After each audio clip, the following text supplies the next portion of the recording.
Presiden Joko Widodo ingin optimalkan penyaluran bantuan non-tunai kepada penerima beras sejahtera. Hal ini membuat Bulog harus mencari cara alternatif untuk menjaga kualitas cadangan beras sejahtera yang tersimpan. Permasalahan mendasar yang hingga kini masih dihadapi oleh bangsa Indonesia ialah masalah kemiskinan. Kemiskinan dan kerentanan pangan di Indonesia merupakan tantangan yang dihadapi pemerintah dari masa ke masa. Penyaluran beras untuk rumah tangga miskin sudah dimulai sejak 1988. Krisis moneter pada 1998 merupakan awal pelaksanaan Rastra yang bertujuan untuk memperkuat pertahanan pangan rumah tangga, terutama rumah tangga miskin. Apa itu Rastra? Program Rastra merupakan salah satu program penanggulangan kemiskinan yang bertujuan untuk membantu masyarakat yang miskin dan rawan pangan agar mereka mendapatkan beras untuk keperluan rumah tangganya dan dapat membantu meringankan beban pengeluaran masyarakat miskin. Program subsidi beras bagi masyarakat berpendapat rendah adalah program nasional lintas sektoral baik horizontal maupun vertikal untuk membantu mencukupi kebutuhan pangan beras masyarakat yang berpendapatan rendah. Kebijakan program Rastra yang juga merupakan bagian dari sistem ketahanan pangan nasional yang dilaksanakan dalam rangkaian upaya mencapai kemandirian dan kedaulatan pangan. Pada awalnya disebut Operasi Pasar Khusus atau OPK, kemudian dirubah menjadi Raskin.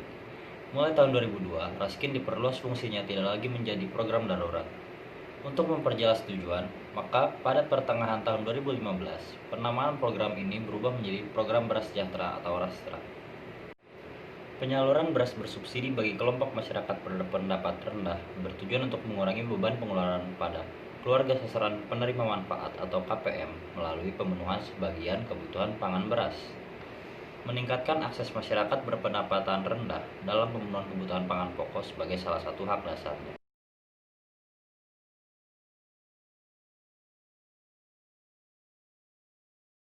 Penerima manfaat program Rastra atau Beras Sejahtera, yang dimana Rastra ini diberikan sebanyak 10 kilo per bulan.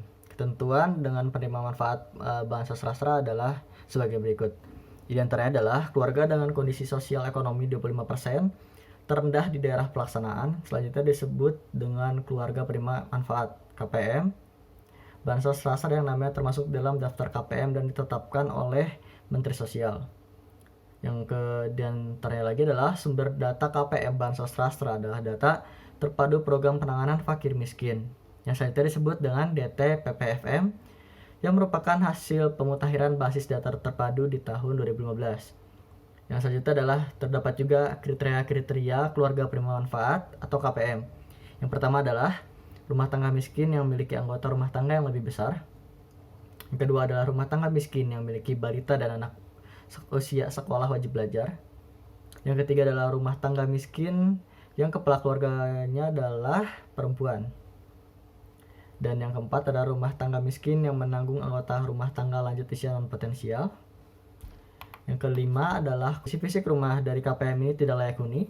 Yang keenam adalah rumah tangga yang berpendapatan rendah dan juga tidak tetap. Yang ketujuh adalah keluarga peserta PKH.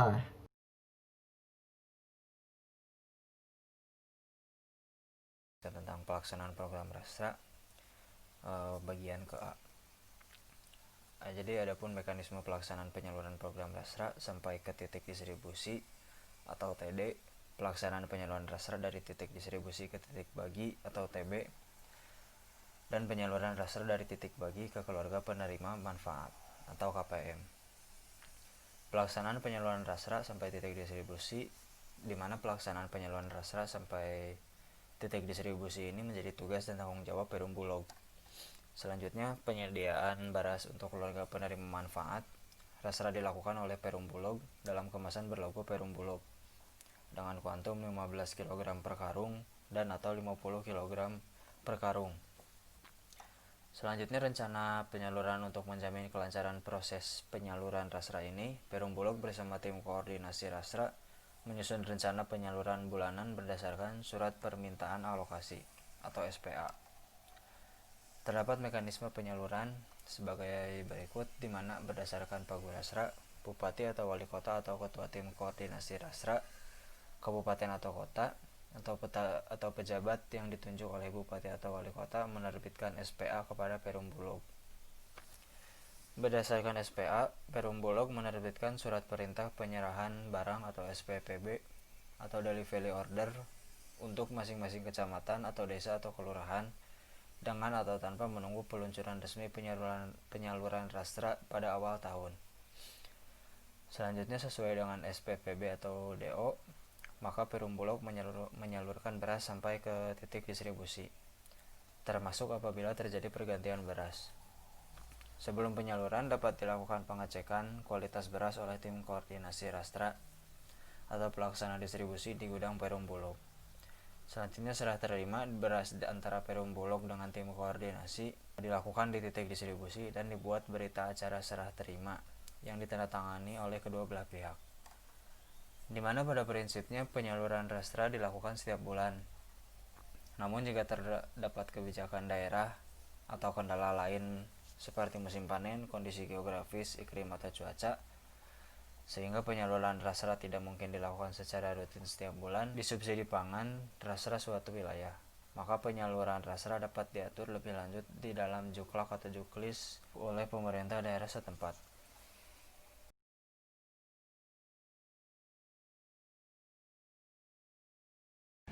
Pelaksanaan penyaluran program beras sejahtera dari titik distribusi ke titik bagi dilakukan dengan mekanisme berikut ini.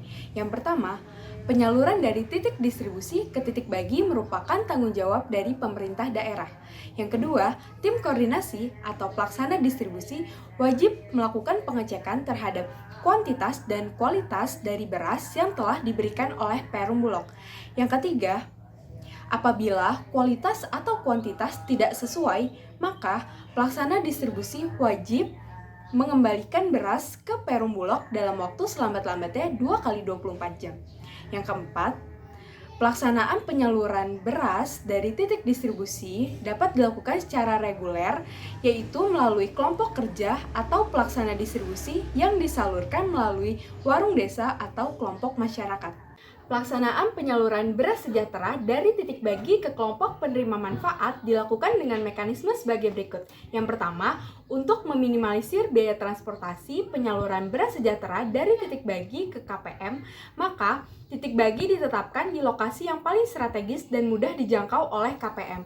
Yang kedua, pelaksanaan penyaluran beras sejahtera dari titik bagi kepada KPM dilakukan oleh pelaksana distribusi dengan menyerahkan beras sejahtera kepada KPM sebanyak 15 kg per KPM setiap bulannya selama 12 kali dalam setahun. Selanjutnya, pelaporan dari pelaksanaan penyaluran beras sejahtera dilaporkan kepada tim koordinasi beras sejahtera tingkat kabupaten atau kota melalui tim koordinasi beras sejahtera di tingkat kecamatan.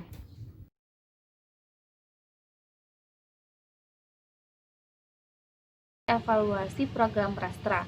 Di sini kelompok kami mengambil studi kasus di Kelurahan Matalah Hasan, Kecamatan Tanjung Balai Utara, Kota Tanjung Balai. Yang mana di sini menggunakan teori evaluasi dari William Endan yang tadi dari 6 indikator. Nah, indikator yang pertama adalah efektivitas. Di sini mengkaji seberapa jauh tercapainya tujuan. Tujuan dari program Rastra sendiri adalah untuk meningkatkan ketahanan pangan dan memberikan perlindungan pada keluarga miskin. Masalahnya di sini adalah masih banyak warga miskin di Kelurahan Matalah Hasan yang belum terdaftar sebagai keluarga penerima manfaat untuk program ini. Hal ini karena kurang update-nya basis data terpadu yang ada pada pemerintah. Yang kedua, indikatornya adalah efisien. Pemerataan informasi menjadi sangat penting. Hal ini sebab pengetahuan kelompok sasaran sangat diperlukan agar suatu kebijakan dapat berjalan dengan baik. Dalam hal ini, pemahaman masyarakat mengenai program ini belum terlalu mendalam, hanya sebatas bantuan beras yang diberikan oleh pemerintah kepada masyarakat miskin saja. Nah, untuk indikator ketiga adalah kecukupan. Program Rastra di Kelurahan Matalah Hasan dalam mengatasi masalah pokok yang dihadapi masyarakat sudah cukup tepat. Kemudian kualitas beras yang didistribusikan oleh pemerintah kepada masyarakat sudah cukup baik dan layak untuk dikonsumsi oleh masyarakat. Untuk indikator keempat adalah perataan. Dari segi pemerataan sudah cukup merata. Besaran biaya dan manfaat yang didistribusikan itu sama rata untuk semua lapisan masyarakat di Kelurahan Matalah Hasan. Harga tebus Rastra di Kelurahan Matala Hasan adalah sebesar 25.000 per 15 kg. Untuk indikator kelima adalah responsivitas. Dalam pelaksanaan program Rastra di Kelurahan Matala Hasan mendapat respon yang baik dari masyarakat, dan hasil yang didapat dari program ini juga sangat bermanfaat bagi masyarakat karena dapat membantu mereka dalam memenuhi kebutuhan pokoknya. Yang keenam terakhir adalah ketepatan. Berdasarkan dari segi ketepatan pada pelaksanaannya, program Rastra ini dinilai belum tepat sebab masih ada masyarakat yang berhak menerima Rastra tetapi tidak masuk dalam daftar keluarga penerima manfaat. Hal ini terjadi karena data yang ada di pusat kurang update sehingga masih ada masyarakat yang ekonominya cukup untuk mendapatkan program ini.